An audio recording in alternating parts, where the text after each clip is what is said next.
Based on the fact that the world seems to be falling apart at the moment, we have some big plans for our Off-Grid Life for 2024. And this is the week we're getting the ball rolling. But what is our focus for this year? Well, if there was anything to learn from COVID, and I'd like to think there were a few things we could learn from COVID, food security is never guaranteed. And with the world seemingly descending into war and the cost of living continuing to rocket, we've decided 2024 is the year of maximising our food security. We're going to do that by making sure we grow as much as we can, but then also preserving it as well, which is something we've not been good at in the past. So here's what needs to be done. Job number 1 is getting the chickens out of the polytunnel. They've been in there all winter and they need to come out and go outside now. Number 2, we need to fill the beds with fresh soil and get them ready to be planted. We also need to bring in the mini greenhouse we've got and put the bottle heater in there ready for planting seeds. And we need to wood chip the floor so it doesn't turn into a mud fest. We've also got some very special visitors and we want to make time for them, but more on that later.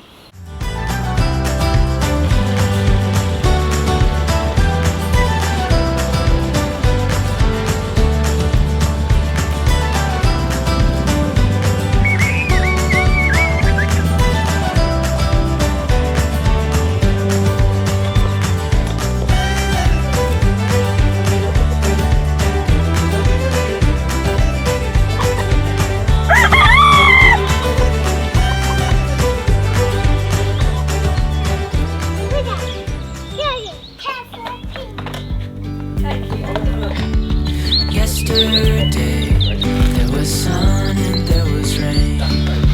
Beauty in the Monday. And as the light startled our eyes, we let go of disguise. And now, there's something in the air and a sparkly shimmer on our skin.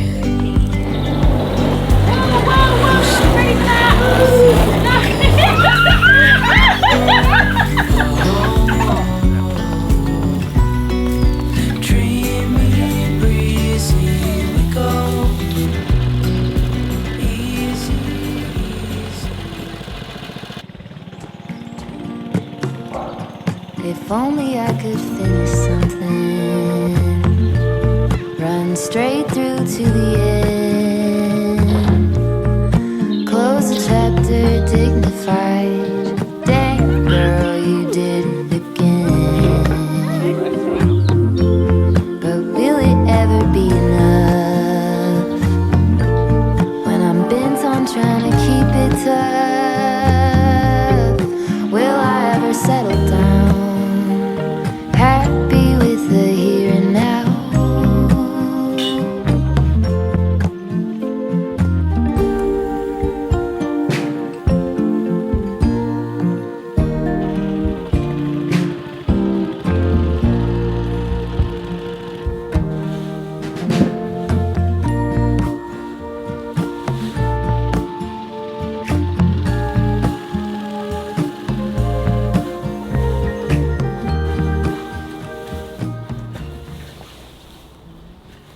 So we got our veg beds done eventually. We've put fresh soil in there.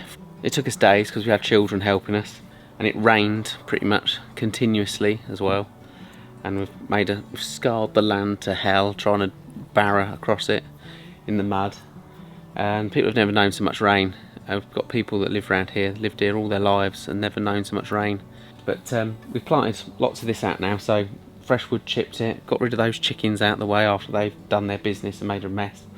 And then we've gone and we've put in some cauliflower on one side. We've got some peas and some broad beans to get going early, and we'll harvest them early, and then by the time we start harvesting them we can thin them out and put some tomatoes in there and other things, peppers and things, the hotter things. But we do seem to get an early crop, broad beans. We've got salad, we've got spinach and various salad crop over there, and then some of the beds are left empty ready for things if we haven't got space. You know, if we need to hurry up and put some tomato plants in. We don't grow in here all year round.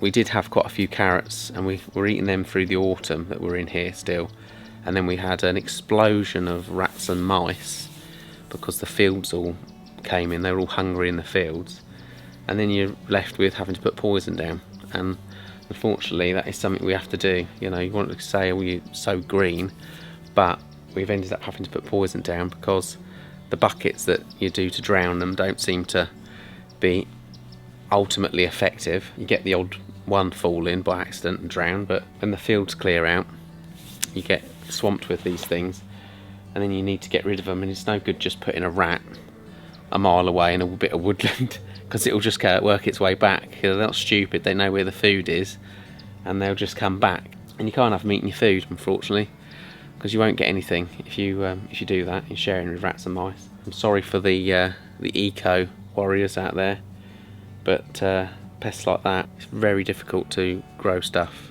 when you're going to be doing it all gently. So then we've got this little plastic greenhouse thing, and that we've got a little bottle heater in there to stop things freezing. So we've got tomato plants that have come up in there, and we don't want them to freeze and go black, basically, because when it goes black then it's ruined and you've got to start again. And it's got a cool little thing that works with Wi-Fi with a sensor in it, so you can turn it up or down and sort of keep some sort of temperature in there. We're right at the end of February and it feels like spring is here today. The sun's shining, the pond is full, and we've been pumping flood water basically up into it. It takes an awful lot of water, so there's a little overflow. We're nearly over it.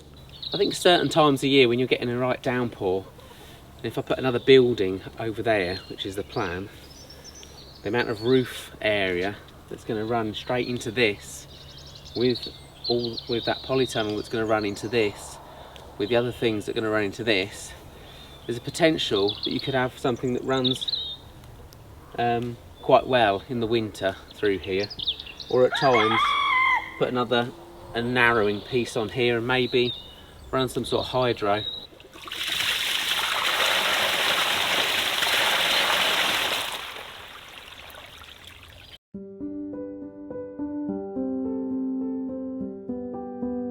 This is honestly one of the most amazing things I've ever seen. And if you've never seen one in real life, I really, really hope you get to, because it is truly beautiful.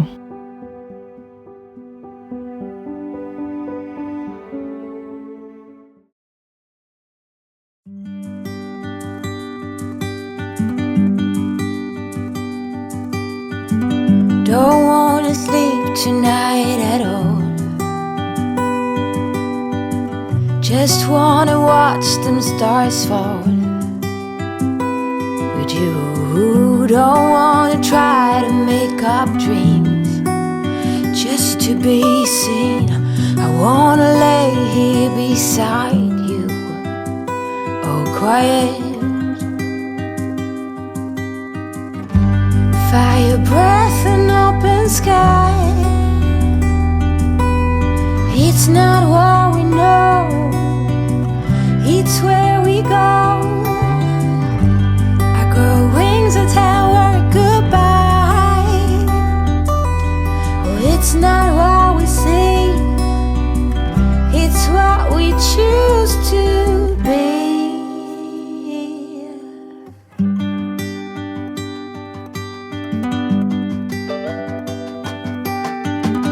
Sunflowers, high grass and bare feet. Each second is a treat. I keep my balance next to you. It's true, nowadays there's nothing I would